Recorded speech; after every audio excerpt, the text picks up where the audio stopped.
छतरपुर में समाजवादी पार्टी के पूर्व मुख्यमंत्री और राष्ट्रीय अध्यक्ष अखिलेश यादव जी ने किया road show. Doctor BP Chansoria ji के लिए जनता से आशीर्वाद मांगा। Road show Sagar road, Viraj garden से डाकखाना चौराहा महल होते हुए चौक बाजार और बस स्टैंड पर एक विशाल आम सभा हुई, जिसमें श्री अखिलेश यादव जी ने कांग्रेस और भाजपा पर निशाना साधा। सरपंच प्रीतम यादव जी की बात, लोगों का जीवन नहीं बदला, महंगाई चरम सीमा पर है। इन सवालों का जवाब भारतीय जनता पार्टी के पास नहीं है। सर, असेंबली में नीतीश कुमार ने एक बयान दिया है महिलाओं को लेकर, क्या प्रतिक्रिया, क्या कहेंगे? नीतीश कुमार जी से जो बातें निकल कर के आई हैं, उन्होंने उस बात के लिए खेद और माफ़ी मांग ली है। अगर कोई बात उनके मुंह से निकल आई है और उन्हें खेद और माफ़ी मांग ली तो बात खत्म हो गई है। कई बार बातचीत करते करते कुछ बातें अलग सी निकल जाती हैं। अब उन्होंने खेद, दुख और माफ़ी मांग ली है, तो आप लोगों को भी उस बात को नहीं बढ़ाना चाहिए। जी, आपसे एक सवाल मेरा ये है कि आपको हमेशा मीडिया कवरेज करती है और यहाँ से जो जिसको आपने प्रत्याशी बनाया है उन्होंने मीडिया को चुंगा वाला मीडिया कहा है और भगाया है, क्या कहना चाहेंगे आपको? मीडिया, मैं मीडिया का चाहूँगा वो हमारा सहयोग करें। अगर किसी बात को लेकर के उन्होंने कह दिया है तो वो अपने शब्द वापस ले लेंगे। लेकिन अध्यक्ष जी अखिलेश यादव जी आज बुंदेलखंड की छतरपुर में छत्रसाल महाराज की धरती पर आज वो आ रहे हैं, तो हम लोग उनके स्वागत, बंदन, अभिनंदन के लिए यहाँ पर एकत्रित हुए हैं। किन के सपोर्ट में आ रहे हैं? ये हम लोग समाजवादी पार्टी के सपोर्ट में यहाँ पे उपस्थित हुए हैं, जिसमें हमारे बीपी चंसोरिया जी छतरपुर 51 विधानसभा से प्रत्याशी के रूप में खड़े हुए हैं। उनके समर्थन में और माननीय अखिलेश जी के स्वागत के हम लोग यहाँ पर एकत्रित हुए हैं। कहाँ जाना है अभी, कुछ जानकारी अभी? यहाँ पे हमारा यहाँ पे विराज गार्डन में सभी लोग पहले एकत्रित होंगे।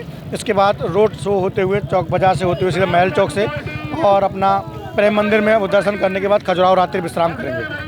छतरपुर विधानसभा क्षेत्र से जनता यहाँ के प्रत्याशी बीपी चंसोरिया जी को आशीर्वाद देती है और विजय श्री प्राप्त होती है, तो क्या नए विकास मुद्दों पे काम किया जाए?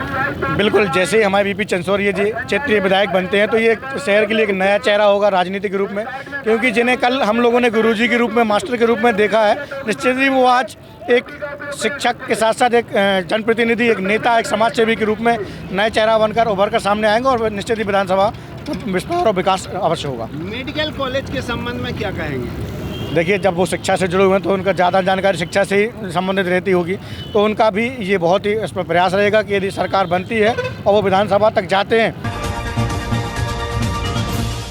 मध्य प्रदेश में विधानसभा चुनाव के प्रचार प्रसार में समस्त राजनीतिक पार्टी और निर्दलीय प्रत्याशियों ने अपना जनसंपर्क प्रचार प्रसार तेज कर दिया। इसी क्रम में शिवपुरी जिले की पौरी विधानसभा में बहुजन समाज पार्टी बसपा के प्रत्याशी प्रद्युम्न सिंह वर्मा का गांव-गांव में जनसंपर्क जारी है। जगह जगह पर ग्रामीण इनका भव्य स्वागत कर रहे हैं, साथ ही तुलादान भी कर रहे हैं। हजारों बसपा कार्यकर्ता इन्हें जिताने के लिए जुटे हैं। कांग्रेस प्रत्याशी कैलाश कुशवाहा और बसपा प्रत्याशी प्रद्युम्न वर्मा का सीधा मुकाबला इस विधानसभा में हो रहा है। भाजपा प्रत्याशी सुरेश राठ खेड़ा का प्रचार तीसरे नंबर पर है। उत्तर प्रदेश के यशस्वी मुख्यमंत्री योगी आदित्यनाथ जी जिला जयपाल की नगरी में स्वागत करते हुए अजयगढ़ मध्य प्रदेश विधानसभा 7 के विरजेंद्र प्रताप सिंह भाजपा का जनता का प्यार पाते चुनाव प्रचार में नजर आ रहे हैं और जनता का समर्थन मिलते हुए दिखे विरजेंद्र प्रताप सिंह। भैया आपके होने वाले हैं सभी बहनों के। इतना नहीं, अब तो माननीय मुख्यमंत्री जी ने ये बात और कही है, एक परिवार एक रोजगार। मैं ये मानता हूं कि यदि हर परिवार को एक रोजगार दिया जाएगा तो उस परिवार का पूरा परिवेश भी बदलेगा, आगे की पीढ़ियां भी सुधरेंगी। और इसलिए मेरा आप सबसे आग्रह है, किसान सम्मान निधि बढ़ाने का भी काम किया तो भारतीय जनता पार्टी ने किया।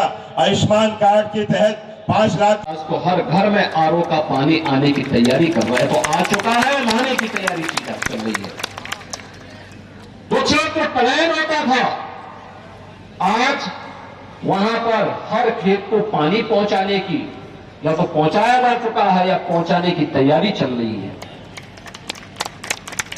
रोजगार का सृजन स्थानीय स्तर पर ही हो, इसके लिए कार्य हो रहे हैं, युद्ध स्तर पर कार्य हो रहे हैं।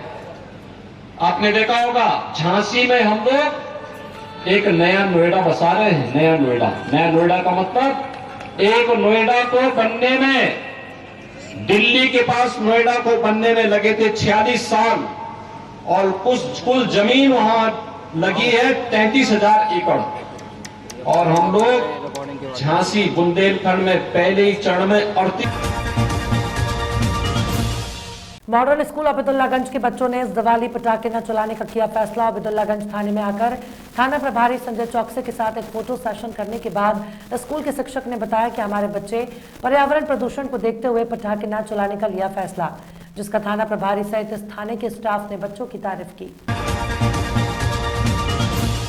कैंट विधानसभा 99 के समाजवादी पार्टी प्रत्याशी देवेंद्र यादव और पार्टी कार्यकर्ताओं के द्वारा गुरुवार को गोकलपुर और विभिन्न क्षेत्रों में घर घर जाकर सघन जनसंपर्क किया गया। देवेंद्र यादव ने कहा कि क्षेत्र के लोगों का आशीर्वाद मुझे मिल रहा है और मुझे विश्वास है कि क्षेत्र के लोग इस बार परिवर्तन करके समाजवादी पार्टी को वोट करेंगे। इस दौरान पार्टी के जिला अध्यक्ष और अन्य कार्यकर्ता मौजूद रहे। हम समाजवादी पार्टी के प्रत्याशी देवेंद्र यादव जी के लिए हम जा कर के हर वार्ड से लोगों को निवेदन कर रहे हैं, प्रयास कर रहे हैं और कि समाजवादी पार्टी के प्रत्याशी को जिताकर विधानसभा भोपाल में पहुंचा। जय हिंद, जय समाजवाद। बनारसी यादव महानगर अध्यक्ष जी। हाँ बताइए।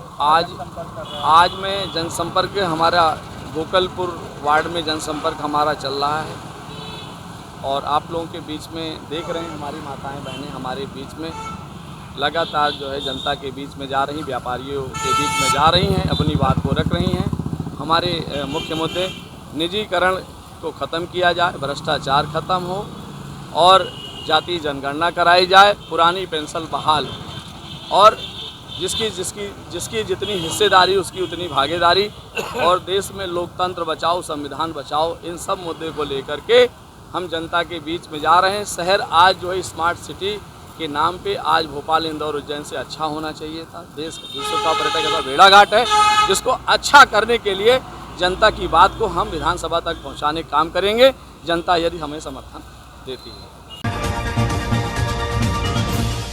नर्मदापुरम प्रदेश की जानी मानी विधानसभा से कांग्रेस प्रत्याशी डॉक्टर सीताचरण शर्मा को भारी जनसमर्थन का साथ जन सहयोग आशीर्वाद प्राप्त होता दिखाई दे रहा है। जगह जगह सैकड़ों की संख्या में लोग स्वागत फूल मालाओं से वंदन अभिनंदन कर रहे हैं। विशाल जनसमर्थन के साथ पंडित गिरजा शंकर शर्मा दिन रात एक करके नर्मदापुरम इटारसी विधानसभा क्षेत्र से कांग्रेस के प्रत्याशी के रूप में जनता से आशीर्वाद लेते हुए भारी जनसमर्थन के साथ गांव गांव पहुंचकर अपनी दस्तक दे रहे हैं।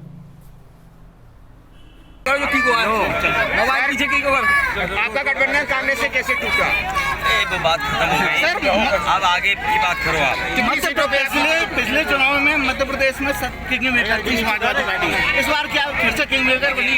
मुझे मध्य प्रदेश की जनता पे भरोसा है और हमें समाजवादियों के सिद्धांत और कार्यक्रमों पे भरोसा है। समाजवादी पार्टी का मानना है कि जाति जनगणना हो, 27% आरक्षण मिले, तभी सामाजिक न्याय का नारा पूरा होगा।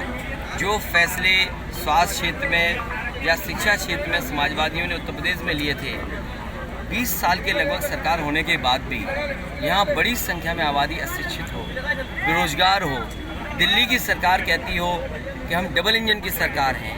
मुझे याद है प्रधानमंत्री जी का भाषण जो बोल रहे थे, कह रहे थे कि मध्य प्रदेश की प्रोग्रेस की वजह से देश की भी प्रोग्रेस हुई है। तो जो ये सपना दिखा रहे हैं कि 13 करोड़ आबादी अब गरीबी रेखा से बाहर हो गई है, तो मध्य प्रदेश के 1 करोड़ लोग तो कम से कम गरीबी रेखा से बाहर आए होंगे, क्योंकि डबल इंजन की सरकार है। तो पन्ना जिले में भी तो कुछ लोग गरीबी रेखा से बाहर आए होंगे। क्या ये सच बताया जा रहा है? और जिस होटल में प्रधानमंत्री जी ये बड़ी बड़ी बातें गरीबों के लिए कह रहे थे, उस होटल में तड़का दाल 950 रुपए की मिलती है, काली दाल 1000 रुपए की एक प्लेट मिलती है, और अगर गेहूं की रोटी दाल के साथ खाओगे तो कम से कम आपकी जेब से 400 रुपए निकाले जाएंगे, तब रोटी मिलेगी आपको। कितनी सीटें जीतने का अनुमान है? प्रत्याशी समाजवादी पार्टी पहले से ज्यादा सीटें जीतने जा रही है। चुनाव के बाद होगा समझौता। आपके प्रत्याशी सामंतवाद में परमानेंट हमलावर रहते हो, खुद बंदूकें लेके।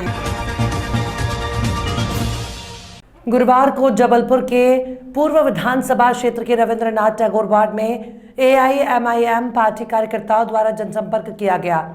प्रत्याशी गजेंद्र सोनकर गज्जू के पिताजी के निधन होने के कारण वो जनसंपर्क में उपस्थित नहीं रहे, लेकिन उनकी जगह उनके पुत्र और पार्टी कार्यकर्ता द्वारा जनसंपर्क किया गया। इस दौरान क्षेत्रीय लोगों का भारी जनसमर्थन देखने को मिला। रविंद्रनाथ टैगोर वार्ड पर जनसंपर्क करके माताओं बहनों का आशीर्वाद प्राप्त किया। हमारे दादाजी का निधन हो गया तो हमारे पापा आज उपस्थित नहीं हैं, तो 2 या 3 दिन बाद पापा उपस्थित होंगे। क्या नाम है आपका? अनमोल सोनकर। कैसा लोगों का रिस्पॉन्स देखने को? अच्छा था रिस्पॉन्स।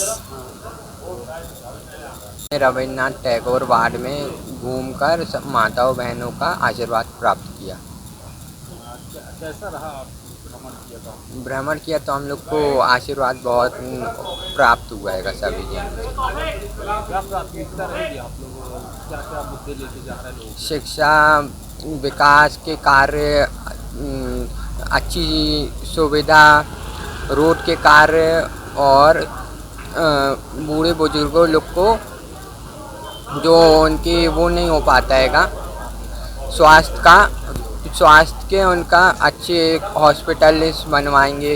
पेंशन जो ज़्यादा बुजुर्ग हैं उनको पेंशन नहीं मिलती, उनको पेंशन्स की वो करवाएंगे। आपका नाम?